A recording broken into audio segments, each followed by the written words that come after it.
और आखिर कौन है वो विद्वान जिसने इसका जवाब ढूंढ निकाला? ये तो सबसे कठिन सवाल था। पिताजी आप एकदम ठीक कह रहे हैं। इससे बड़े बड़े लोगों ने इसे हल करने के लिए 2 दिन 3 रातें लगा दी, लेकिन फिर भी उन्हें सही जवाब नहीं मिला। सुनो, जल्द से जल्द उस विद्वान को ढूंढ निकालो। वही हमारे परिवार को प्रथम स्थान पर ले जा सकता है। उसे ढूंढने की जरूरत नहीं, मैं खुद यहाँ आ गया।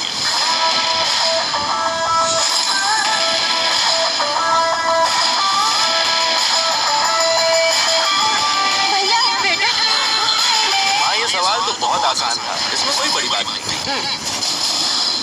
क्या उल्टा सीधा कह रहे हो? तुम्हारा दिमाग खराब हो गया क्या? दिमाग खराब है इसीलिए ऐसी बातें कर रहा है। तुम असीमित अमर द्वार का मजाक उड़ा रहे हो। इसके जैसा बेवकूफ इसे हल कैसे कर सकता है? आप मुझे बेवकूफ क्यों कह रही हैं? ये सवाल सच में बहुत आसान था। हमको इतना घमंड करने की जरूरत नहीं है। अरे लेकिन हाँ ठीक है, बहस मत करो। पिताजी ये जो बड़ी बड़ी बातें कर रहा है ना, कल अमर द्वार की परीक्षा है, हम इसे साथ लेकर चलते। अगर ऐसा किया तो भैया की बेइज्जती हो सकती है। ये तो सब जानते हैं कि हमारे भैया के पास बिल्कुल दिमाग नहीं। अच्छा, ये अमरद्वार परीक्षा क्या है?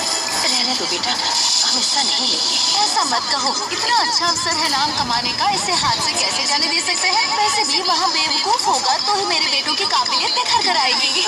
हाँ आप भी ना। और अगर हिस्सा लिया तो मुझसे क्या क्या पूछा जाएगा?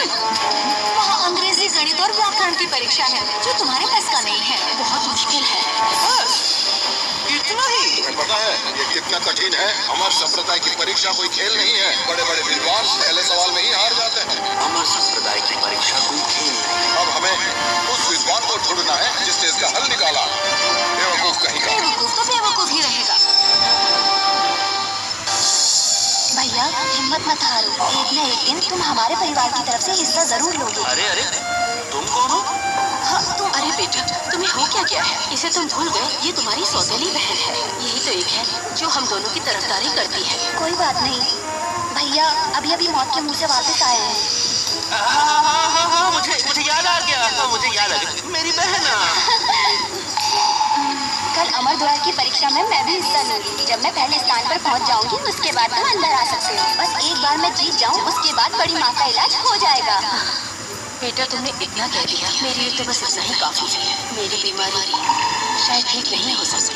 हाँ ये सच है, मेरी बीमारी उस जड़ी बूटी से ही ठीक हो सकती है जिसके लिए ये प्रतियोगिता जीतनी पड़ेगी, जो बहुत मुश्किल है।